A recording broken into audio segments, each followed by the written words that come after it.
আসসালামু আলাইকুম সকল দর্শকবৃন্দ, সবাই কেমন আছেন? আশা করি সবাই ভালো আছেন। তো আজকে কথা বাড়াবো না, চলে যাবো আজকে আমাদের একটি অসাধারণ ভিডিওতে।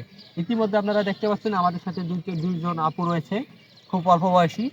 তো আমি মাঠে বসেছিলাম, হঠাৎ করে তাদের একটি গীত অথবা একটি গান আমি শুনতে পেলাম, তাই দুইজনকে ডেকে নিয়ে আসলাম। তো চলেন, এই আপুটির কণ্ঠে আজকে একটি আমরা তিস্তা নদীর একটি গীত আমরা শুনবো। তো আপু, তোমার গীতটা যদি একটু বলতাম, একটু কাছে নিয়ে আসো ক্যামেরা।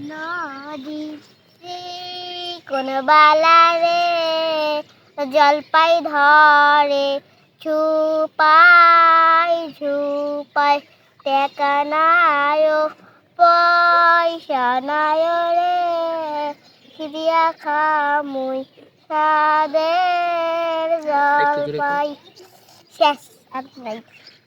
তো দর্শকবৃন্দ, মোটামুটি সে ক্যামেরার সামনে যে বলতে পারছে এটা কিন্তু অনেক বড় ব্যাপার। আসলে আমাদের মধ্যে অনেকেই রয়েছে যারা অনেক সিনিয়র পারসন থাকা সত্ত্বেও ক্যামেরার সামনে দাঁড়িয়ে কিন্তু কথা বলতে পারে না। আসলে তোমাদের দেওয়ার মতো আমার তেমন কোনো সামর্থ্য নেই।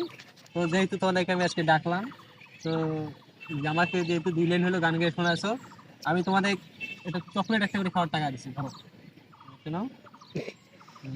100 দেখাই। 3 জনে 3টা চকলেট কিনে খাবা, আর কালকে আমার সাথে দেখা করবা। কালকে তোমাদের আবার আমি খাওয়াবো। যাও যাও যাও, ওই দোকান আছে সামনে, যা কি খাবার এটা নিয়ে দাও। এটা কার?